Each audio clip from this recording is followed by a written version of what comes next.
नमस्कार विद्यार्थी मित्रांनो या ठिकाणी आपण पोलीस उपनिरीक्षक पूर्व परीक्षा 2012 बघतो आहोत आणि या ठिकाणी आपल्याला आजच्या लेक्चरमध्ये भूगोल व दुसरा विषय बघायचा आहे तो म्हणजे अर्थशास्त्र।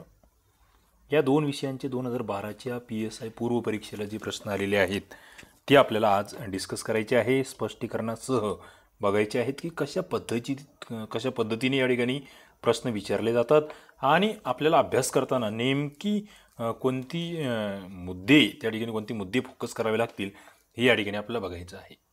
बघा, महाराष्ट्राचे एकूण क्षेत्रफळापैकी 3/4 भाग याच्यामध्ये टिंबटिंब मृदा आढळते। About 3/4 portion of Maharashtra has dash soil म्हटलेलं आहे।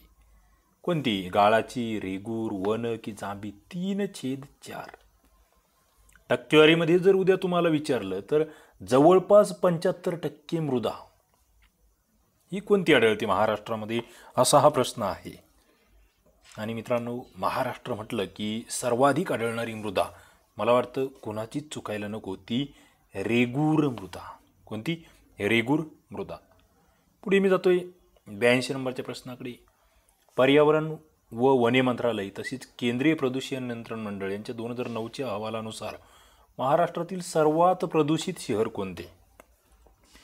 प्रश्न तसा भूगोलाचा आहे, मात्र भूगोल आणि चालू घडामोडी या दोघांचं कॉम्बिनेशन असलेला प्रश्न कसा असू शकतो याचं एक उत्तम उदाहरण म्हणजे त्या वर्षीचे जे काही सर्वे आहेत, जे अहवाल आहेत, इंटरेस्टिंग, ते कृषी असेल, पर्यावरण विषय असेल, भूगोल असेल, तिघांना जोडणारा तो अहवाल आणि त्याच्यामध्ये चौथा जो अँगल आहे तो चालू घडामोडीचा, याच्यावर आधारित हा प्रश्न होता। तेव्हाचा हा प्रश्न, तेव्हा चंद्रपूर हे उत्तर होतं। आता तुम्हाला लेटेस्टमध्ये पर्यावरण विषयक किंवा हे जे प्रदूषित शहरं आहेत यांच्या संदर्भातील जे अहवाल आहेत ते माहीत असले पाहिजेत असं या ठिकाणी अपेक्षित आहे। पुढे, भारताच्या ग्रामीण आर्थिक विकासामध्ये सर्वात मोठा अडथळा कोणता आहे? प्रश्न असा पाठांतराचा नव्हता, हा मुळीच नव्हता। एक अधिकारी म्हणून तुम्ही जेव्हा काम करणार आहात भविष्यात, तेव्हा तुमची मेंटॅलिटी कशी आहे, तुम्ही ती समजून घेऊ शकतात की एखादी गोष्ट, ती बघण्याच्या दृष्टिकोनातून हा प्रश्न राखलेला आहे। मी तुम्हाला ओव्हरऑल त्याचं जे आकलन म्हणतो आपण, जे अंडरस्टँडिंग लेव्हल म्हणतो तुमची, ती योग्य आहे का हे या ठिकाणी आठवायचं होतं। मात्र याच्यामध्ये एक असं फिक्स उत्तर देता येणं कुठेतरी कठीण होतं। म्हणजे भांडवलाची कमतरता आहे म्हणून महाराष्ट्र ग्रामीण भाग जो आहे भारताचा म्हटलेला आहे की तिथे आर्थिक विकास कमी आहे, दुसरं नियोजनाचा अभाव, तिसरं शिक्षणाचा अभाव, चौथा भ्रष्टाचार। मित्रांनो, जे लॉजिकल एंड आपण ज्याला म्हणतो ना की फायनल याचं उत्तर हेच येणार, तसं या ठिकाणी होणं शक्य नव्हतं। त्याच्यामुळे हा प्रश्न रद्द करावा लागलेला होता, हे लक्षात घ्या। पुढे, कारण की बघा, भांडवलाची कमतरता हे कारण असू शकतं, नियोजनाचा अभाव काही अंशी असू शकतो, भ्रष्टाचारही काही अंशी आहे, शिक्षणाची गुणवत्ता ही काही अंशी आहे। म्हणजे 100% एकच कारण आहे असं कोणीही त्या ठिकाणी म्हणू शकत नाही, किंवा ते म्हटलं तरी ती योग्य नसणार। पुढे 84 नंबरचा प्रश्न, भारतीय प्रमाणवेळ कोणत्या रेखावृत्तावर निश्चित केली गेली आहे? बघा, रेखावृत्त असे उभ्या स्वरूपात ज्या रेषा असतात, मग ते शून्य रेखावृत्त कुठे आहे, कोणत्या देशातून, कोणत्या शहरातून गेलं, मला कमेंट बॉक्समध्ये उत्तर द्या। भारतातील रेखावृत्त कोणत्या शहरावरून गेलेलं आहे असाही प्रश्न विचारला गेला आहे, त्याचं उत्तर मला कमेंट बॉक्समध्ये पाहिजे। आणि मग ती प्रमाणवेळ कोणत्या रेखावृत्तावर निश्चित आहे, उत्तर मला वाटतं जमलंच पाहिजे, 82.5°। मात्र पूर्व की पश्चिम, इकडे ग्रीनिच रेखावृत्त, तुम्हाला जे 0° म्हणलं ना मी, ते ब्रिटनमध्ये, तिकडून इकडे गेले तुम्ही, पूर्वेकडे जात आहेत, इकडे पश्चिमेकडे जात आहेत, इकडे पूर्वेकडे 82.5°वर इथे कोणतं शहर भारतातलं जे प्रमाण वेळ दर्शवण्यासाठी महत्त्वाचं मानलं गेलं आहे, उत्तर तुम्हाला द्यायचं आहे। आणि मग या दोघांमधला फरक, भारतीय प्रमाणवेळ आणि ग्रीनविच प्रमाणवेळ जी आहे, दोघांमध्ये किती तासाचा फरक आहे, कुठलची वेळ किती तासांनी पुढे आहे, याचं उत्तर तुम्हाला आलंच पाहिजे। पाठच असावं म्हटल्यापेक्षा ते समजून घेतलेलं असावं। उत्तर मला वाटतं तुम्ही कमेंट बॉक्समध्ये द्याल। बघूया, पुढे जातोय आपण। Tata iron and still company कोणत्या नदीवर आहे? बघा, इंटरेस्टिंग प्रश्न। Tata iron and still company कोणत्या नदीवर आहे? सुवर्णरेखा, गंगा, नर्मदा की ब्राह्मणी? तिला टिस्को असं म्हटलं जातं, Tata iron and still company असं सुद्धा तिला म्हटलं जातं काही वेळेस. तशा पद्धतीने सुद्धा लिहिल्या जाईल. जमशेदपूर कोणत्या नदीच्या काठी? उत्तर मला वाटतं तुम्ही याच्या आधीच्या प्रश्नांचा अभ्यास केला असेल. सुवर्णरेखा नदी आहे. पण हे राज्य कोणतं मग? हा इंटरेस्टिंग प्रश्न आहे. हे अतिरिक्त मुद्दाम विचारतो कारण याचा कोणी अभ्यास करत नाही. ते जमलं पाहिजे. पुढे ऑपरेशन फ्लड प्रोग्राम. आता काय झालं त्यावेळेस जेव्हा हा प्रश्न विचारला गेला 2012मध्ये, तेव्हा बरेच जणांना इंग्रजी शब्दप्रयोग असल्यामुळे सुचला नाही, गोंधळले बरेच जण. ओके, तो गोंधळ नको आहे. वाचन लागेल. पूर नियंत्रण, पूर व्यवस्थापन, वाढीव दूध उत्पादन व संकलन, वाढीव अन्न उत्पादन. फ्लड म्हणल्यामुळे काही जणांना पूर वाटलं आणि पहिले 2 ऑप्शन तेच होते, फसवण्यासाठी होते मुद्दाम ते.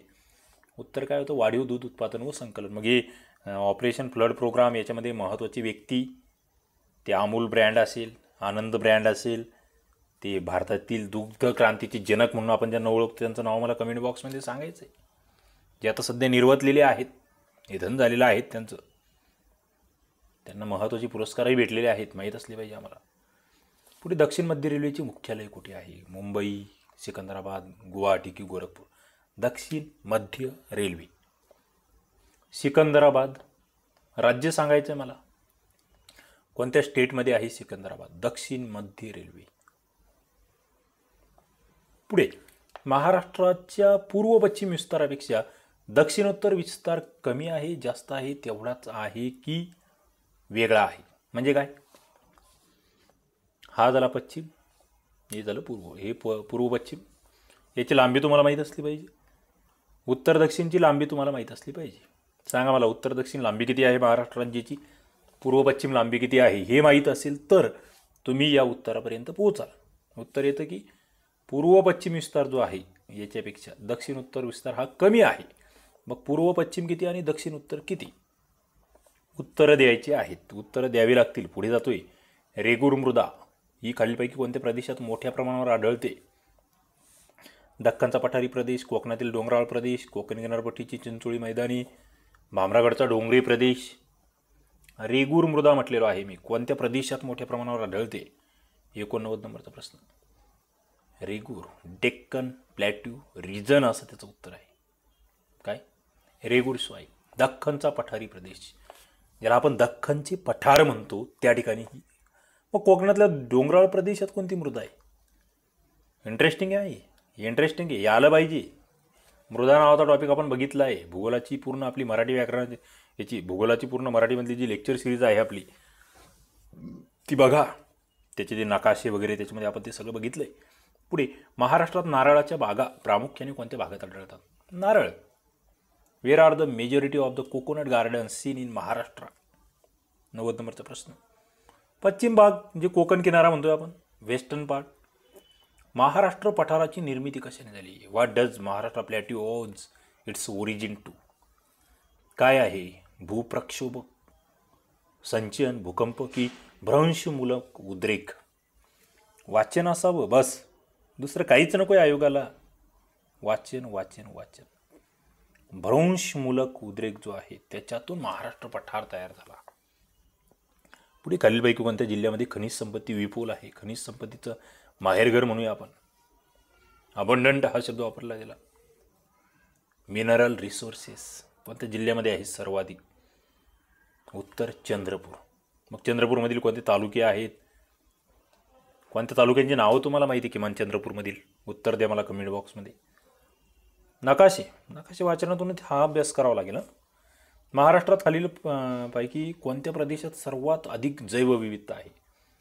सर्वाधिक, ज्याला बायो डायव्हर्सिटी म्हणतो आपण, मॅक्झिमम बायोडायव्हर्सिटी कुठे आहे? पश्चिम घाट, सातपुडा, मेळघाट, चिखलदरा टेकड्या. 93 नंबरचा प्रश्न. उत्तर आहे पश्चिम घाट, वेस्टर्न घाट्स. पुढे भारतामध्ये पवन ऊर्जा क्षेत्रात खालीलपैकी अग्रेसर राज्य कोणते? गुजरात, महाराष्ट्र, ओरिसा, तामिळनाडू. 94 नंबरचा प्रश्न. तामिळनाडू पवन ऊर्जा क्षेत्र, बरोबर. पायोनियर इन वाइंड किंवा विंड एनर्जी असे म्हटलं त्याला, जनरेशन इन इंडिया. तामिळनाडू. पुढे महाराष्ट्रातील लागवडीखालील जमिनीच्या किती टक्के क्षेत्र हे ठिबक सिंचनाखाली? बघा आता हा टक्का वाढला पाहिजे. तो वाढत असेल असं अपेक्षित आहे. मग हा फिक्स आपल्याला सांगता येत नाही. उत्तर कॅन्सल केलं आहे. म्हणजे कसं होईल आता या ठिकाणी एखादा राजकारणी व्यक्ती असेल, बोलताना एखादा नेता सांगेल अरे 70% झालं आहे, 80% झालं आहे किंवा 40% झालं आहे.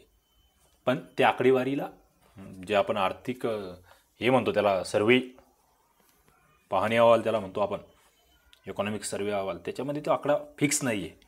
त्याच्यामुळे तो प्रश्न कॅन्सल झालेला असावा. पुढे जातो मी. 96 नंबरचा प्रश्न. पशु, प्राणी, वनस्पती या सर्वांचे रक्षण करण्यासाठी संसदेने केव्हा वन्यजीव कायदा संमत केला? वन्यजीव संरक्षण कायदा, protection of wild life and natural vegetation act आहे, तो कधी संमत केला आहे माहीत असलं पाहिजे. वन्यजीव संरक्षण कायदा PSI प्रीला विचारला जातो. 96 नंबरचा प्रश्न आहे आणि उत्तर आहे 1972. 1972. मग हे 3-4 कायदे येते. ध्वनी प्रदूषण, हवा प्रदूषण, ज्याला आपण म्हणतो ते जल प्रदूषण, त्याच्या संदर्भातले. पुढे सह्याद्रीच्या पूर्वेकडील प्रदेश जो आहे त्याला काय म्हणतात? ती ही इकडे अरबी समुद्र आहे, ते सह्याद्री आणि याच्या या पूर्वेकडे इकडचा जो भाग आहे याला काय म्हटलं जातं? 97 नंबरचा प्रश्न. अतिपर्जन्याचा प्रदेश, ओल्या दुष्काळाचा, पर्जन्य छायेचा की तराईचा? रेन शाडो म्हणतात त्याला, रेन शाडो. पर्जन्य छायेचा प्रदेश. Okay. Region of the east of Sahyadris. पुढे कोणती नदी अरबी समुद्राला मिळते? तापी, कावेरी, महानदी की कृष्णा अरबी समुद्राला मिळते? असे वाद जाते पश्चिमेकडे आणि अरबी समुद्राला मिळते. मला वाटतं उत्तर चुकायलाच नको, कुणाचंच नको चुकायला. तापी नदी. पुढे कोणती नदी पश्चिम वाहिनी नाही? उल्हास, वैतरणा, कुंडलिका कोणती नाही? पश्चिम वाहिनी. उल्हास यस आहे, कोणत्या जिल्ह्यातून वाहते? वैतरणा यस आहे, कोणत्या जिल्ह्यातून वाहते? कुंडलिका यस आहे. कुंडलिका नदी 2 जिल्ह्यामध्ये महाराष्ट्रातील, एक तिकडे कोकणातही आहे, इकडे मराठवाड्यात सुद्धा आहे. कोणता जिल्हा आहे तो? मराठवाड्यातील. कोकणातील कोणता जिल्हा आहे? उत्तरं देता आली पाहिजेत, वाचन असेल तर देता येतील. 100 नंबरचा प्रश्न. खालीपैकी कोणते वैशिष्ट्य चतुर्थक व्यवसायांना लागू पडते? चतुर्थक निसर्गावर अवलंबून असतात. विनिमय, संशोधन व विकास, पदार्थावरील प्रक्रिया. Research and development, based on research and development. चतुर्थक व्यवसाय जे आहेत ते रिसर्च आणि डेव्हलपमेंट जे आहे, संशोधन आणि विकास याच्यावर आधारित असतात, हे आम्हाला माहीत असलं पाहिजे. पुढे मी जातोय. 101 नंबरचा प्रश्न आहे. महाराष्ट्रात कापूस उत्पादनासाठी कोणता विभाग अग्रेसर आहे? बघा, कापूस उत्पादन. पश्चिम महाराष्ट्र, विदर्भ, मराठवाडा, कोकण की उत्तर महाराष्ट्र? 101 नंबरचा प्रश्न. आणि उत्तर आहे विदर्भ व मराठवाडा कापूस उत्पादनामध्ये अग्रेसर. साहजिक आहे, विदर्भ आपल्याला माहीत आहे आणि दुसरं मराठवाडा. दोन्ही ठिकाणी जे वातावरण म्हणतो आपण ते कापसासाठी पूरक आहे आणि त्या ठिकाणी उत्पादनही चांगलं होतं. पुढे महाराष्ट्रातील दगडी कोळसा जो आहे प्रामुख्याने त्याचा वापर कशासाठी करतो आपण? मॅक्झिमम प्रॉमिनंटली यूज म्हटलेलं आहे त्याला. Coal. What is coal in Maharashtra? Prominently use for thermal power, atomic power, hydro power, none of the above. 102 नंबरचा प्रश्न आहे. दगडी कोळशाचा वापर काय? औष्णिक विद्युत, आण्विक, जल की यापैकी नाही? 102 नंबरचा प्रश्न आणि उत्तर येते त्याचं औष्णिक विद्युत ऊर्जा जी आहे त्याच्यासाठी आपण या दगडी कोळशाचा वापर करतो. पुढे औद्योगिक विकासाशी संबंधित कोणती संस्था नाही? बघा, औद्योगिक विकास. सिकॉम, महाराष्ट्र राज्य वित्तीय महामंडळ, दोन्ही की दोन्ही नाही? कोणती संस्था नाही म्हटलं आहे इथे? सिकॉमही आहे आणि महाराष्ट्र राज्य वित्तीय महामंडळही आहे, MSFC म्हणतात त्याला. म्हणून दोन्ही येणार नाही किंवा एक येणार नाही तर 4 वरीलपैकी कोणती नाही? अर्थात दोन्ही आहे. पुढे जो वारंवार रिपीट झालेला प्रश्न आहे 104 नंबरचा. 1941 ते 1961 अर्थशास्त्राचे प्रश्न सुरू झाले. आता भूगोलाचे आपण आधी बघितले. 20 वर्षाची रस्ते बांधणी योजना जी होती, जी स्वातंत्र्यापूर्वी ठरवण्यात आली 1941 ते 61, कोणत्या नावाने ओळखली जाते? मुंबई योजना, नागपूर योजना, पुणे योजना की मुंबई पुणे योजना? 20 वर्षाची रस्ते बांधणी योजना नागपूर योजना या नावाने ओळखतात. पुढे 2011च्या लोकसंख्येच्या जनगणनेनुसार महाराष्ट्रामध्ये साक्षरता तिची टक्केवारी काय आहे? साक्षरतेची टक्केवारी 105 नंबरचा प्रश्न. 2011 महाराष्ट्रामधील साक्षरता 47%, 74, 82.91 की 79.81? मला वाटतं याचं उत्तर तुम्ही द्यावं, मी याचं उत्तरच देत नाही. भारताची साक्षरता टक्केवारी आणि महाराष्ट्राची दोन्हींची तुम्हाला माहीत असली पाहिजे. भारताची किती आहे आणि महाराष्ट्राची किती आहे, त्यामध्ये पुरुष किती महिला किती, पुरुष किती महिला किती माहीतच असं होय. उत्तर 3 नंबरचं आहे 82.91%. पुढे 106. महाराष्ट्रामध्ये लिंग गुणोत्तर कोणत्या जिल्ह्यात सर्वात कमी आहे, ते किती आहे हे त्याच्या पुढे जाऊन त्याच्या पुढचा प्रश्न तो तयार होतो. बीड. सर्वाधिक लिंग गुणोत्तर कुठे आहे, भारतामध्ये सर्वात कमी कोणत्या राज्यात, सर्वात जास्त कोणत्या राज्यात, हे आता तुम्हाला लेटेस्ट आकडे पाहून जावे लागतील, वाचून जावे लागतील. ग्रामपंचायतीचे दैनंदिन कामकाज. थोडंसं आता पॉलिटिकडे घुसतोय आपण. पंचायत राज, राज्यव्यवस्था, त्याचे हे प्रश्न आहेत. ग्रामपंचायतीचे दैनंदिन कामकाज. जबाबदार कोण, सरपंच, पोलीस पाटील, ग्रामसेवक, तलाठी. ग्रामपंचायत दप्तर कोण सांभाळत आहे, दप्तर सांभाळत आहेत ग्रामसेवक. Who is responsible for the daily work of the gram panchayat. पुढे 108 नंबरचा प्रश्न. भारतीय संविधान ही भारतीय जनतेच्या इच्छेनुसार असेल असे कोणी म्हटलं बघा. The Indian constitution will be according to the public will. जनतेची इच्छा त्याच्यानुसार ते कॉन्स्टिट्यूशन असलं पाहिजे, कोणाचं म्हणणं होतं. उत्तर आहे महात्मा गांधी. फसवणारा प्रश्न होता, पुस्तकांमध्ये सरळ सरळ असं भेटत नाही वाक्यरचना तुम्हाला. पुढे विधी नियमासंबंधीचा जो प्रस्ताव असतो, what is the draft proposal of a law non as, जो कायद्यात रूपांतर करायचं आहे, जो साधा प्रस्ताव आहे त्याला काय म्हणतात, ठराव, नियम, विधेयक की मागणी, काय रेझोल्युशन, ऑर्डिनन्स, बिल की डिमांड. 109 नंबरचा प्रश्न आणि उत्तर आहे बिल. त्याला विधेयक म्हटलं जातं, जो त्याला कच्चा कायदा म्हणतो मी. काय पुढे परराष्ट्र धोरण कोणत्या सूचीमध्ये आहे, केंद्रीय राज्य, समवर्ती की केंद्र राज्य. आता 4 नंबरची काही सूची नाहीची, हा मुद्दा लक्षात घ्या.